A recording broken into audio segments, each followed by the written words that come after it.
Every June, Nashville hosts a triathlon here in town. It is a sprint and Olympic distance race. It's named City Triathlon because, of course, it is.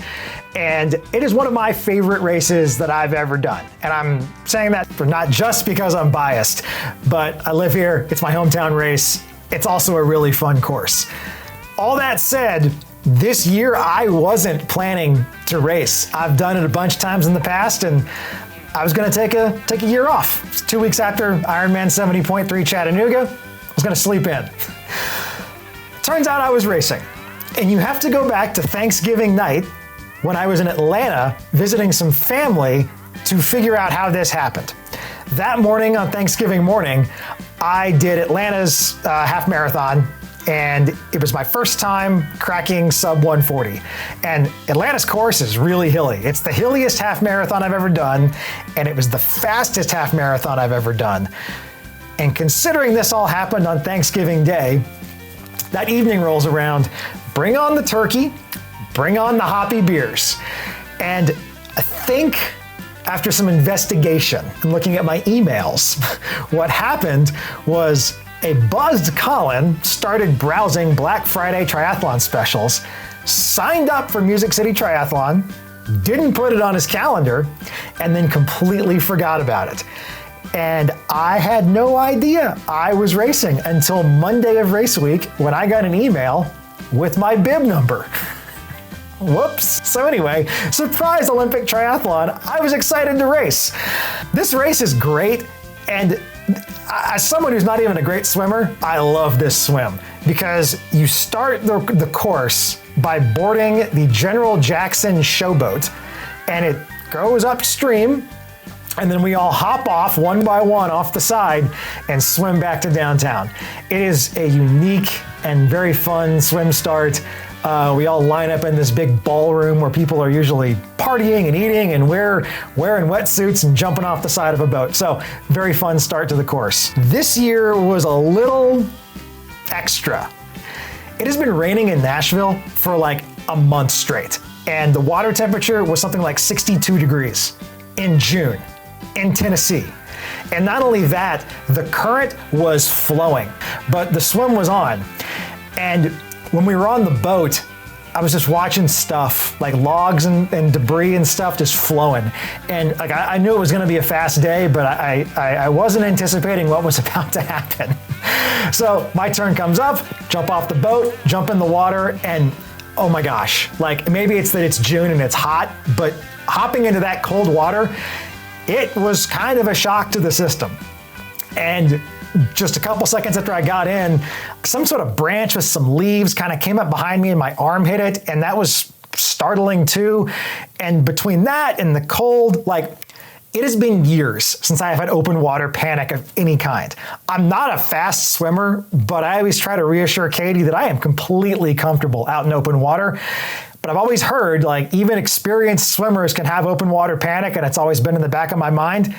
It happened to me on this, like the first 200 yards. I think it's one of those things that everyone who's a triathlete should kind of have a game plan for if and when this happens. And this race was my turn for that.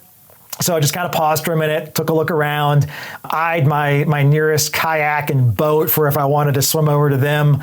I didn't try to push through it. I've heard enough people say it'll pass and then you can continue on.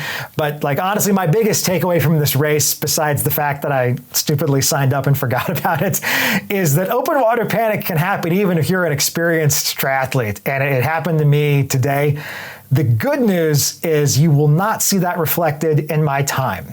Swimming downstream with a big old current behind me. I finished an Olympic distance swim in under 9 minutes. We were flying. And there's this great picture of me getting out of the water where my face, I am just shocked. Like it felt like it was a longer swim than 8 or 9 minutes because I had the open water panic moment. I was going so fast that I realized that I needed to sight faster than every 5 strokes. I almost swam into a bridge because I wasn't looking at where I was and how fast I was going. It was a swim. I was very happy to get out and get up to transition.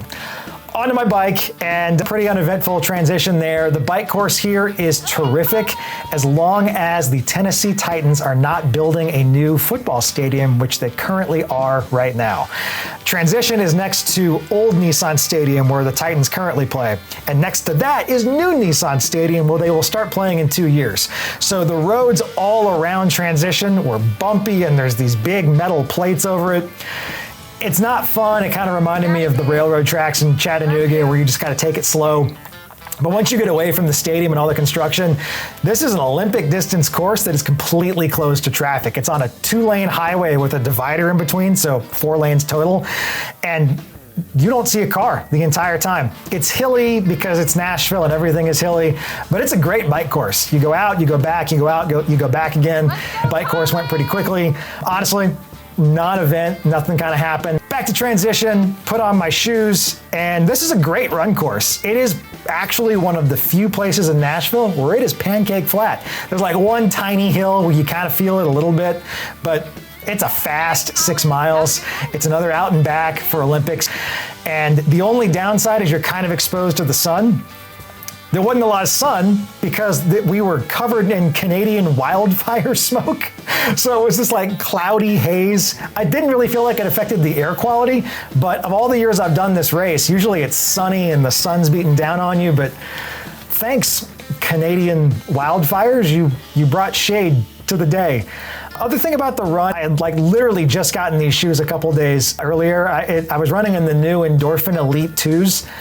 Last couple of years I've been running in the Endorphin Elite 1s on race day, and not to become a shoe nerd, but wow, did they make a lot of improvements from 1 to 2. It just felt softer and more comfortable and springier, and I can't wait to keep racing in these shoes. Really good run, paced it well, and had a slight negative split on the second half, and came across the finish line. It was my first time doing a triathlon at a distance shorter than a 70.3 in almost 2 years.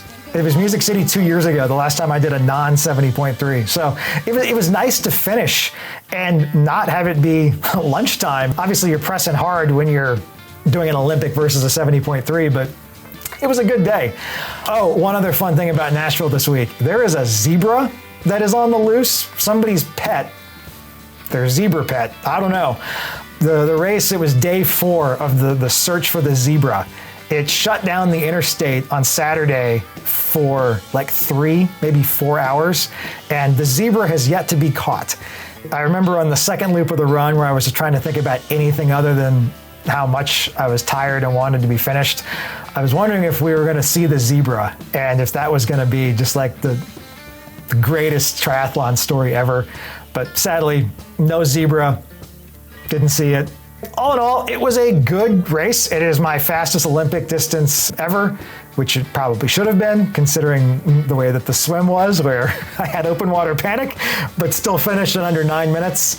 Next race for me in 10 weeks, Ironman 70.3 Louisville. And between now and then, I fear we have a lot of intervals, sweat, humidity. I'm looking forward to it. I said to Tiffany and Caitlin, it's a good thing I only signed up for an Olympic and not a full distance Ironman.